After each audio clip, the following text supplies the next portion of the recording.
75 की गणना कहां हुई, किस ज्योतिषी ने की, मुझे नहीं पता। मेरे हिसाब से 75 नहीं है, लेकिन 75 वाली फील में अपनी बात रखूंगा। बुलबुल को गुल मुबारक, गुल को चमन मुबारक, रंगीन तबीयतों को रंगे सुखन मुबारक। तो आज के दिन ये मेरी ओर से एक विदाई भाषण भी है, अपने दल की ओर से इस इमारत को, जिस इमारत में हिंदुस्तान की तकदीर लिखी गई संविधान सभा के माध्यम से। इंडिया भी रहेगा, भारत भी रहेगा, कोई में से एक चॉइस नहीं है, क्योंकि हमको इंडिया भारत करके जम्बू द्वीप तक नहीं जाना है। क्या इस देश को, यहाँ की सरकारों को, राज्यों की सरकार को वैज्ञानिक आंकड़े नहीं चाहिए? क्या आप आंकड़े आसमान से गिराएंगे?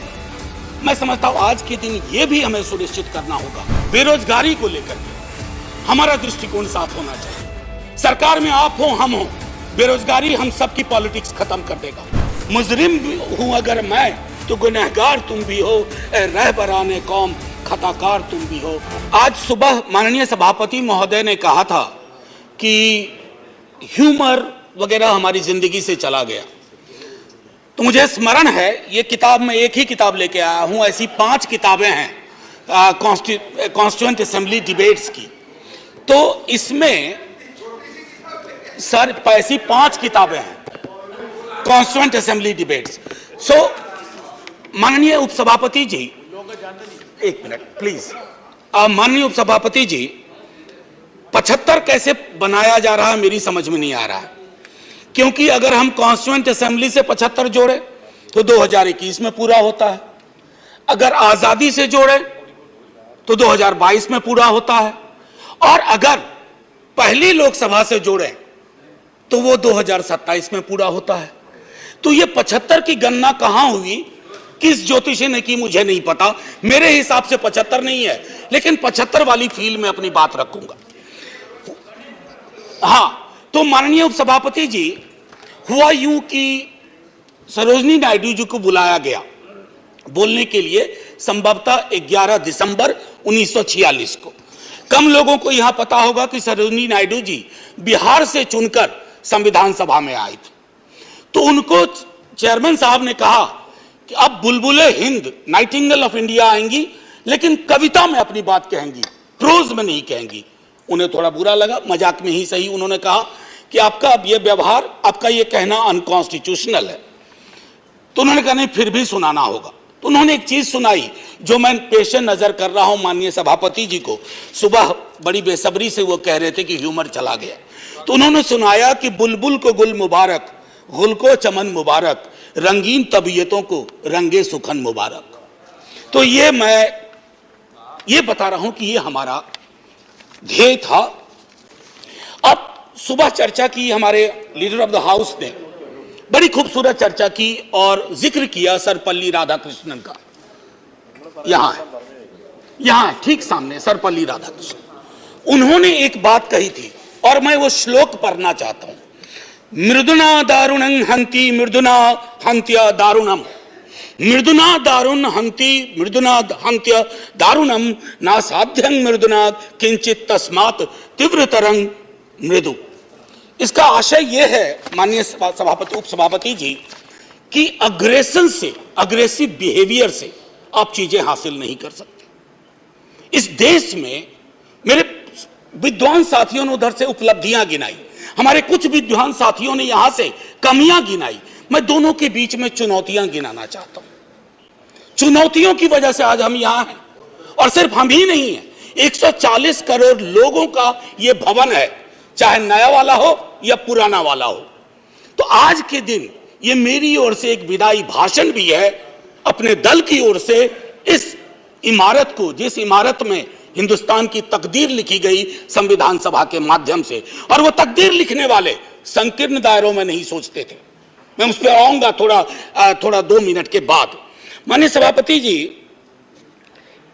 बहुत चर्चा होती है, 47 में बंटवारा हुआ था इस देश का। बंटवारे के बावजूद उतनी घृणा, उतनी नफरत, पीड़ा के बावजूद नहीं थी। अभी हाल में एक रोमिला जी की किताब आई, वो कहती हैं बड़ी खूबसूरती से, have we moved from integrated nationalism to segregated nationalism? क्या हम एकीकृत राष्ट्रवाद से एक विभाजित विखंडित राष्ट्रवाद की ओर बढ़ रहे हैं, क्योंकि यह इमारत, इसकी बुनियाद मेलजोल पे है। इसकी बुनियाद में बंटवारे के बावजूद बंटवारा नहीं हुआ। तो मैं हाथ जोड़ के विनती करूंगा, सरकार जरूर बनाइए, अगला चुनाव भी लड़ेंगे, खूब दिल से लड़ेंगे, इंडिया भी रहेगा, भारत भी रहेगा, कोई में से एक चॉइस नहीं है, क्योंकि हमको इंडिया भारत करके जम्बू द्वीप तक नहीं जाना है। मैं सिर्फ इतना कहूंगा कि वो जो मेलजोल की सीमेंट है उसका खात्मा हो रहा है, उसको बचाइए। माननीय सभापति जी, मैं दो व्यक्तियों के मध्य में अपनी कुछ बात रखना चाहता हूं। संविधान सभा में ऑब्जेक्टिव रेजोल्यूशन जवाहरलाल जी लेके आए, और संविधान सभा में जब ड्राफ्ट सबमिट हुआ तो बी.आर. अंबेडकर ने वो ड्राफ्ट सबमिट किया। तो मैं सिर्फ कहता हूं, ऑब्जेक्टिव रेजोल्यूशन में बहुत सारी बातें थी, ये प्रस्तावना के बारे में, सॉवरेन डेमोक्रेटिक रिपब्लिक के बारे में काफी कुछ बोल चुके हैं, सॉवरेनिटी गिरवी ना चली जाए, मौलिक अधिकारों के बारे में। हमें आपके पीछे एक तराजू है, वो तराजू हमें लगाना होगा कि मौलिक अधिकार में कहां पहुंचे, सॉवरेनिटी में कहां पहुंचे, डेमोक्रेटिक रिपब्लिक के मसले पे कहां पहुंचे। High flying words don't cover up our failures, let's not look for that. और एक मसला आया, उन्होंने एक जिक्र किया ओथ ऑफ टेनिस कोर्ट। माननीय सभापति जी, फ्रेंच रेवोल्यूशन के बाद जब बड़ी शिद्दत से लोग काम में लग गए अधिकारों पर बात करने के लिए, तो राजा को शुरू में परेशानी नहीं हुई, लेकिन राजा को लगा कि कुछ ऐसा कर रहे हैं जिससे खुराफात की बू आ रही है। उसने क्या किया, दरवाजे बंद करवा दिए। जिस हॉल में वो लोग बैठते थे वो चले गए दूसरे दरवाजे रूम में, उसको भी बंद करवा दिया। तो वो चले गए टेनिस कोर्ट में, सारी कार्रवाई पूरी की, उसको कहा oath of tennis court. Oath of tennis court का जिक्र जवाहरलाल जी ने इसलिए किया था कि हमारे अंदर वो जज्बा हो, इमारत बनाने बिगाड़ने से इबारतें नहीं बदलनी चाहिए। हमारा जज्बा वही होना चाहिए जो ओथ ऑफ टेनिस कोर्ट में जवाहरलाल जी, हमारे फर्स्ट प्राइम मिनिस्टर, ने कहा। अब आते हैं कि बाबा साहब भीमराव अंबेडकर जी ने क्या कहा। माननीय सभापति जी, आप जिस इलाके से आती हैं, मैं जिस इलाके से आता हूं, वहां ये बातें बड़ी प्रबल है। आजादी का मूल्यांकन होगा तो इस आधार पर होगा कि राजनीतिक आजादी, सामाजिक आर्थिक आजादी में कितनी तब्दील हुई, अगर नहीं हुई तो क्यों नहीं हुई। उन्होंने कहा था कि एक दिन एक ज्वालामुखी बन जाएगा, और मैं उस ज्वालामुखी को बनते देख रहा हूं। वो इसलिए बनते देख रहा हूं कि जब मैं देखता हूं कि बिहार के जातिगत सर्वेक्षण पे देश के सॉलिसिटर जनरल कोर्ट में खड़े हो जाते हैं, तो मैं देखता हूं ब्लॉक करने की कोशिश हो रही है। यह एस्पिरेशनल वर्ग है, पिछड़ों की बड़ी आबादी, उसके एस्पिरेशन को आप सोशल डेमोक्रेसी के नजरिए से देखिए, जो बाबा साहब कह गए थे। 31 में आखिरी हुई, उसके बाद पाकिस्तान बांग्लादेश बना। क्या इस देश को, यहां की सरकारों को, राज्यों की सरकार को वैज्ञानिक आंकड़े नहीं चाहिए? क्या आप आंकड़े आसमान से गिराएंगे? मैं समझता हूं आज के दिन यह भी हमें सुनिश्चित करना होगा कि हम इन आंकड़ों को लाएं, उसके आधार पर अपनी नीतियां तय करें। एक माननीय सभापति जी, अंबेडकर साहब दो और चीज कह के गए, प्रिवेंटिंग टिरनी ऑफ मेजॉरिटी। मैं बार बार इस सदन में कह चुका हूं कि मेजॉरिटी बेहद आवश्यक चीज है, मेजॉरिटी के बिना सरकार नहीं चलती है, लेकिन मेजॉरिटी और मेजॉरिटेरियनिज्म में फर्क है।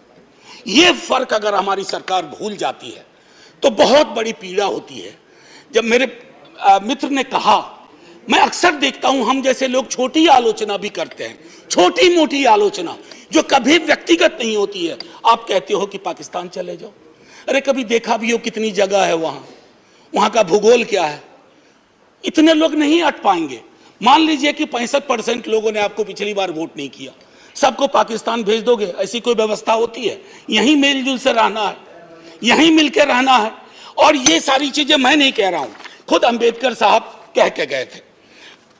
मैडम, आपकी तरफ से मैं एक और चीज, एक दो छोटी चीज कह करके, इस देश की एक बड़ी आबादी, सभापति महोदया, मैं आपका सभापति महोदया अभी बिल मत 2 मिनट लूंगा, ज्यादा नहीं, आज पहली बार हैं, इतने नजरिए इनाद कर दीजिए। मैं सिर्फ इतना कहना चाहूंगा कि बेरोजगारी को लेकर के हमारा दृष्टिकोण साफ होना चाहिए।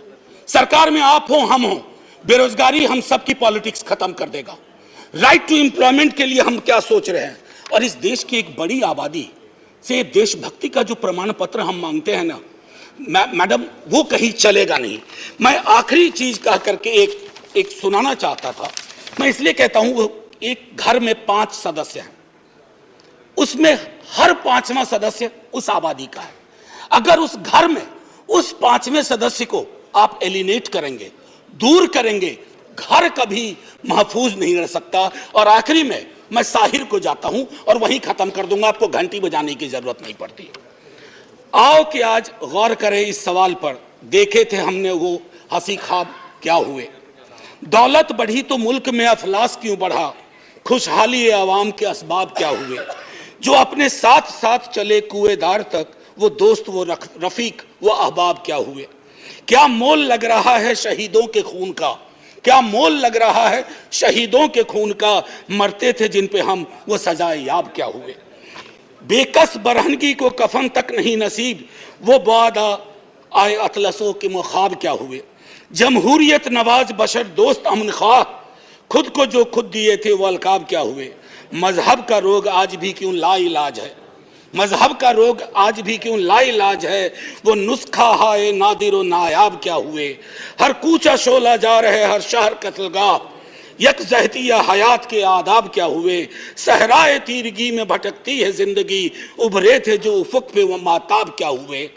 मुजरिम हूं अगर मैं तो गुनहगार तुम भी हो, मुजरिम हूं अगर मैं तो गुनहगार तुम भी हो, ए रहबराने कौम खताकार तुम भी हो।